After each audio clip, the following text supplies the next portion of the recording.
You know, it feels like it's been a while since I talked about an MCU film. It's weird because it seems like for such a long time, every time a new Marvel movie dropped, everybody talked about it for at least a few months. And there have been projects that have come out that I didn't even know come out yet until I looked and was like, oh, well, this came out November 2023. I didn't even realize. Or Echo, which dropped in January, I think, on Disney Plus, and I didn't even realize. The Marvels is sort of a culmination event in the MCU at this point. It ties together events from WandaVision, from the Miss Marvel show, and from the previous Captain Marvel film.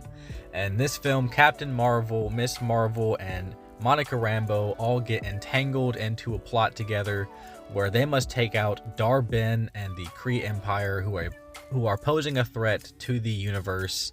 Also, Nick Fury is in this movie, which is super fun.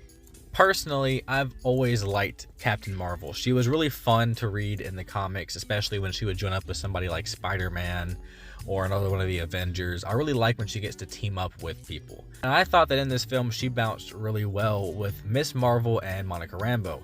Obviously, Captain Marvel and Monica Rambeau have a bit of a history, but again, you'll have to watch the first Captain Marvel and a little bit of WandaVision in order to catch up with that. But thankfully, this film doesn't require too much homework in order to really understand what's going on. It still lays out what's going on beat for beat. Those characters will still have those discussions. They'll still catch you up in case you missed it. So it's not like you have to watch 10 films in order to understand this movie. And that's both a positive and a negative. It's to the point in the MCU where it's really fun to get to see some of these characters come together and see some of these culmination events finally happen.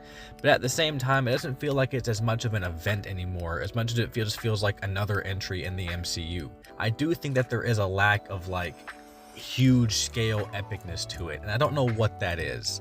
It almost feels like this is more of a Disney movie featuring superheroes. Like, it's cool that we get to see Captain Marvel and Miss Marvel and Monica Rambeau all kick some ass, and everything's kind of cutesy, and the dialogue's pretty fun, and nothing's too deep, and it's nothing too sad or too emotional, because you still want to have fun with the characters, and it's just not as big or epic as the original Avengers.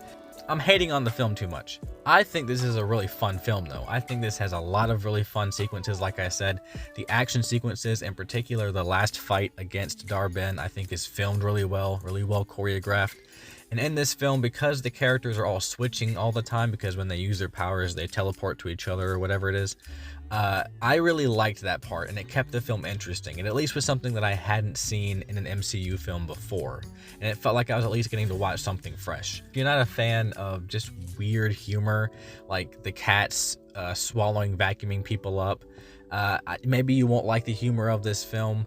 I did think that Nick Fury in this film wasn't really Nick Fury as much as it was Samuel L. Jackson with an eye patch on. But it's also hard to hate on this film too much because it's not really doing anything that bad. I am excited for the future of the MCU, and I did like this entry of the MCU. I wish it felt a bit more epic. I wish there was a bit more weight to it, because at the end of the day, I do think that there wasn't too much consequence or weight to this besides now a certain character is stuck in a certain universe. But I think we'll see how that resolves with the next Deadpool film. An offensive, cute, fun film that I wish was a bit more epic. I wish was a bit deeper. I wish hit a bit harder, but it's still fun, and it's mostly just a fun time, you know? So if you're watching Disney Plus and you want to put something on and you haven't checked this out, I think it's worth checking out. What did you guys think about the Marvels? Let me know in the comments down below. Get a Pepsi while you're at it, and I'll see you guys later.